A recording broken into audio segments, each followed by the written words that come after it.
Last night was fantastic. It's exactly what the team needed. I mean, BMF for a start is a great show. I was really impressed with how well it was ran, and the arena's fantastic and everything. But then the fights were great as well. You know, obviously we had Josh Hood came out. He's a fighter for sure. He switches on the night. Like, he was walking out, he's got his arms up, he's enjoying himself. And his level from his last fight to this next one was so much different. First thing I said to him after the fight, so much better than your debut, so much better. And I think he'll see it when he watches it back as well, you know. Ella next, Ella looked great as well. A lot calmer, a lot more balanced and more comfortable with her striking, sitting down on things a bit more, better takedown defense, good sub defense, scrambling to the top and landing meaningful shots.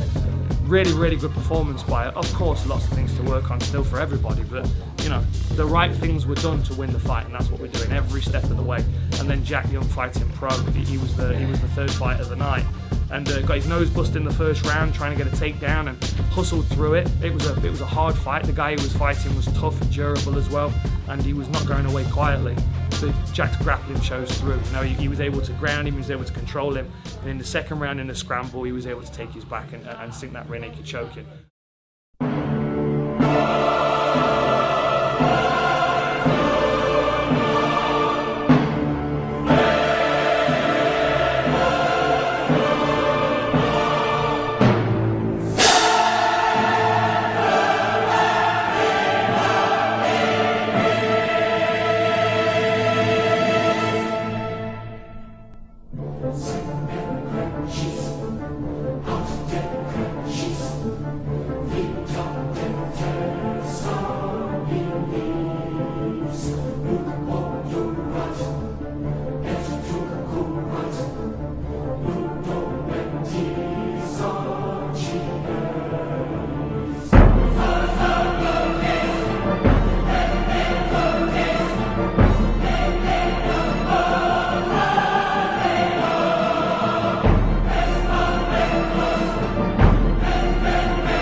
Ella, get Ella. There we go, that was good timing. Ella, Josh and Jack. Well done, Robin Hood. You're a bad man. You're a bad man. You're a bad man. These man's into Reese's Pieces and shit. Goose, Red Man. Get in, Come on. get in, picture. Harry, come on. Come on, Cam. Come on, Goose. Let's go. Introduction into today's session, what day it is, just some of the basics to set the scene. So it's Monday morning, Easter Monday, which means that everybody's off work, which means that the mat's busy. All the guys that usually come in the evening sessions are here as well. So we've got pretty much a full squad on the mat today. Loads of positional stuff, guard, side control, mount escapes, back escapes, different positions against the fence that we see all the time. And then dropping in those really nice basic punching combinations in between, just to make sure, you know, they're tired, their arms are burning, they feel foggy and a bit fatigued and stuff, but they get up and they've got a set plan to follow, which means that they have to then start engaging their brain and start thinking as well. So it's working different energy systems, because, you know, like, thinking is a big part of the exhaustion of a fight, and if you're overthinking and overanalyzing, like, you just, you know, your brain gets fatigued before anything else, you stop thinking. So there's a bit of everything in today's session. Mount it for me. This is next position, low mount, low mount. The same position that we want in white belt jiu-jitsu. Sorry, no, sit up on it. Same position we want in white belt jiu-jitsu, where he's got that arm control. Sorry. This is the position we're starting in, low mount, hips in line with hips, one arm control. Yep, makes sense? Everybody position up, let's go, 5 seconds to grip. Grab someone, let's go. Making it awkward for Tino and Reece here. Fucking come on. I know, man. It's getting Getting really uncomfortable. awkward. They're going to have to kiss in a minute if we don't do something. Add another 30 on. Kiss. Callum, you're going.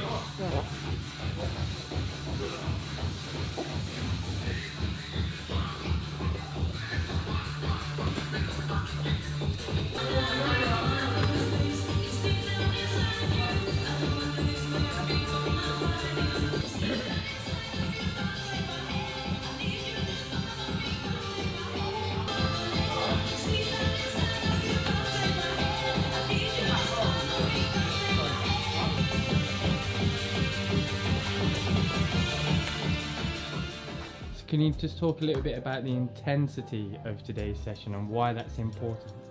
I like an intense Monday morning because, well, first of all, most of the time people have got a good rest over the weekend, so there's no excuse for them not to be training hard on a Monday. And you set the tone for the week with a Monday morning, you know? Like everybody, they'll walk out to the car park in the sun right now and they'll feel fucking great because they've had a really hard session, they've pushed themselves. Everybody got switched, so everybody got good rounds with everybody. They've learned something, they've improved some things, they've got things to take home and work on, and they've got the rest of the day free. I mean, we know it's noon and we're done. The man's coming. Any minute. We're there. I thought he was going to jump tonight.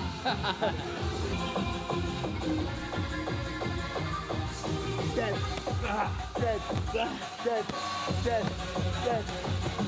It's an ideal Monday morning session. Get these boys pushing and set the tone for the week.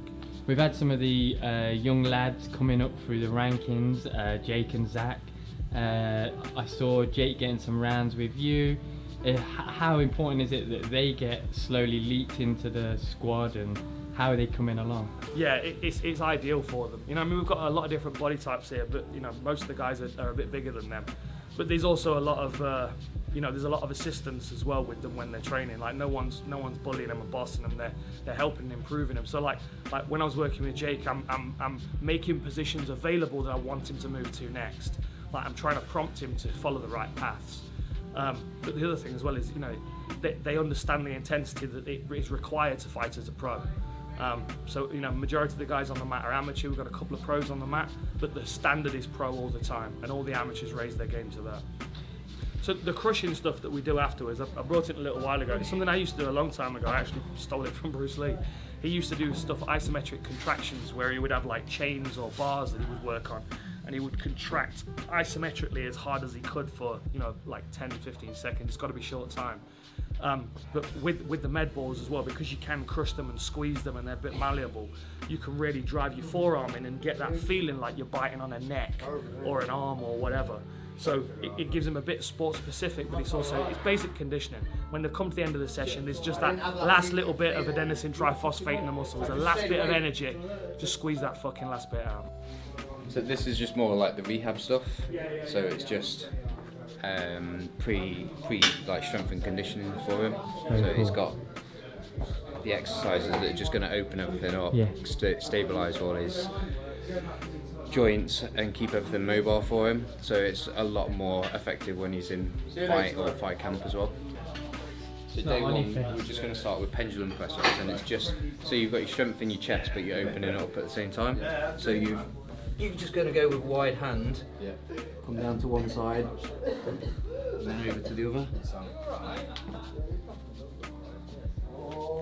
What's that specifically help? That? So it's going to be wider for the chest. So you're working more on the outside, across the full length of the chest, but we're trying to open up the chest and the shoulders as well. So it's more of an active workout rather than just doing down and up. Sorry, show that again, Tom. So just dropping on one side. Yeah, back to centre. Yeah, that's it. That's what I'm saying. That's it. And we're just opening up that trailing leg, trailing arm, but it's putting that strength through that wall side. Cool. Chest stretch. So again, with the chest stretch, just going to do it against a doorway or something like this. Arm up, but just a little bit of a tweak to it. Step forward. Same leg on the yeah. And then to your left side. And that just opens up the shoulder a bit more. So, okay. Why are you gone grey? Twat. So can we get mysteries rounds in it? Can we get mysteries rounds put in Yeah, last night? we will. So it's Wednesday, midweek. Squad session just happened. We had a nice morning. We all watched Mystery get beat up last night by 2 12-year-olds. That was good. And but a good squad this morning. Just working on loads of single leg options and variations that we're going to drill this week. And then a good hour of drilling. And then we had some sparring, some MMA sparring rounds. We had Andrew Fisher and Lewis Monk come down from TFT for some rounds. Andrew did some rounds with Dean on occasion. I did some rounds with Lewis. Really good. Great to have them down. Great lads and good rounds. And then the boys all did well in here as well. Everyone's moving well. Good atmosphere in the gym and a good session for the midweek. Had the day off work. Now I'm just gonna spar Andrew Fisher that's fighting on Bellator. He's fighting a guy with a similar style to me, so makes sense to get them rounds in, I suppose. Like we were just saying, when you go to different gyms, it's a different kind of feel when you spar. You don't know what to expect. Don't know how hard they're going to come, what they're coming with, you know. But some guys in here, you know what they're going to do. So you sometimes get lazy or a bit complacent.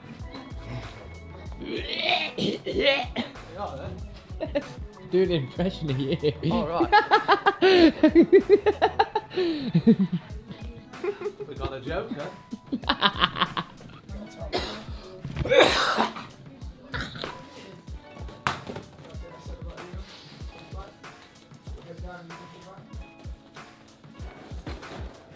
So down a little bit, don't overmove too much, man. Nice. Get into that clinch, slow it down a little bit if you feel like you're moving too much. Uppercut Fisher when he comes in, man. A bit low D though. Yeah.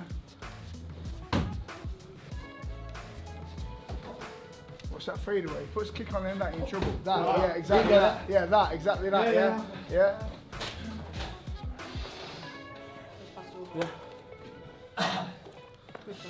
Yeah. Happy?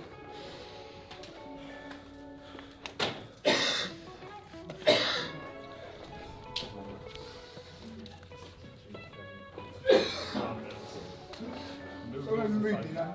Don't overmove. Yeah. Your hands a little bit higher. Watch that fade off on that southpaw, yeah? Oh, yeah, Hey!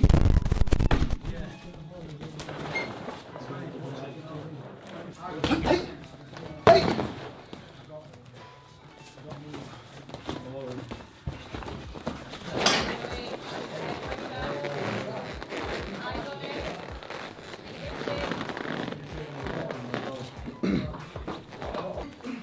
Hey!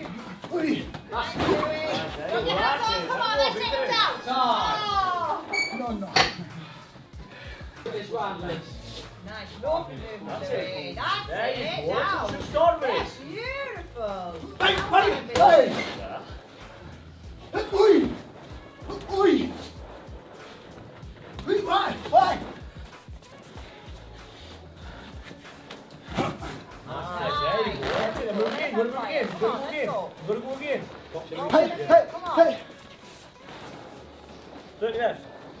Why? Hey! Oi! Wait! 20 seconds left, Louis. You've got to get off the cage now. How did it come about, this training session?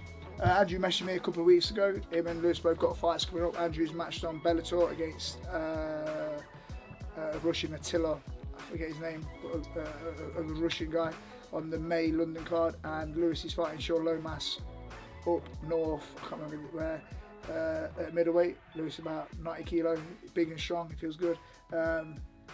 So yeah, they just wanted to get a bit of different sparring and seeing how they travel around and do a lot of sparring, so they're welcome anytime. Like Jimmy said, Fisher messaged him on Instagram a week or so after my last fight. Just asked if I'd do some rounds with him because the guy's fighting a bit similar to me, a bit long and unorthodox. So I obliged. Cool. Is this the first time you've seen Lewis since you fought him? No, I've seen him a couple of times at shows. I think I've seen him at one of Jimmy's fights on Bellator in Newcastle. We had a chat then. He's a nice lad. I mean, I don't hold anything against my previous opponents, so. But yeah, he's a nice guy. He's good as well, you know, really good.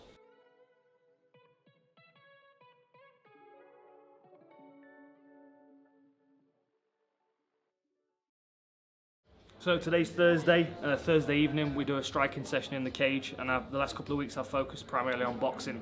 You know, a lot of these guys are quite comfortable with kicking and they're not setting up their kicks with their hands. So I'm trying to extend their vocabulary, their punches, and make them simpler so they're more willing to use them. You know, sometimes boxing combinations can be too complicated, and I like to keep things really simple, because if I can land a jab 10 times in a round, I'm dominating that round most of the time. And if I can land clean, straight punches, even if they're 1s and 2s, and my opponent's getting backed up, I'm winning on the scorecards. So just try and simplify the way that these guys are thinking a little bit.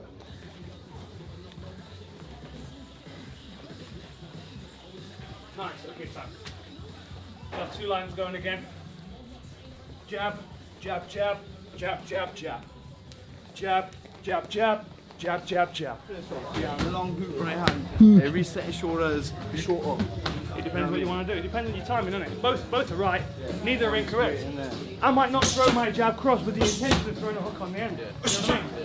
It depends on what their range is. Yeah? So if I go long hook cross, and then move away, I'm going to bounce back. Then I might step in with my hook uppercut. You know what I mean? But if you catch him, if you go long hook, and they're here, then you just go straight in. Right? What do you want to do? Do you want to go straight through? You tell me. I like to break things up, right? This is a general principle of mine, and we hear it all the time from the corner. You got to throw combinations. But the problem is the combination is a preset that usually gets you in trouble halfway through because you're not thinking about what you're doing, right? Exactly. You see this, whenever you've got a team that do loads and loads of pad sequences, they usually get knocked out halfway through the sequence because they're just doing it regardless. There's a team, and I won't say it because we're filming, but there's a team that you're always used to work with the same coach, and every time they were going, well, this is the combination, so I'm just finishing it, when their opponent's fucking gone. And they're still finishing the combo because it's what they do on pads. Try not to think about combinations as, it's this combination. Every single shot is its own thing, right? And every single shot is a chain of the link of the next one. So that's what we're doing here, right? I'm doing that because I want to pull them onto this. I might hit them with that and they might travel away from me. I might have to lift them and go again. I might hit them with that, bam, and they fall forward. Boom, boom, boom. But if I've got a preset 5-punch combination, there's no way it's going to fit in with that. Exactly. Each individual thing. You watch Rodtang, you watch Anderson Silva, you watch any of the high-level strikers, Adesanya, of course. Everything's individual. Everything's bang, bang, bang. Do you know what I mean? Like, everything's got its individual space. He's not thinking about, well, this is the combination we do, because it might not be the right thing to do. We work the combination so you know that you can follow with these techniques because they're familiar to you. But don't do them just because you do them. Like, figure it out. Feel your range. Let's change this one up then. So let's do this. You go long hook cross. I'm going to move away and you're going to follow me with a long double jab. Cross. Yeah?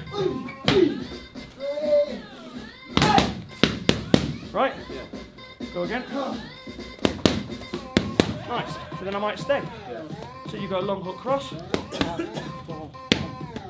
And then whatever you want. Whatever makes sense. Long hook cross. Yeah. Whatever makes sense. It doesn't matter. That's what I'm saying is, all we're doing sequences so you can get used to feeling this punch follows this punch or this punch or this punch or. It's teaching you balance. It's educating you balance. It's all good. Don't be too precious about the combination. Make sense? Yeah?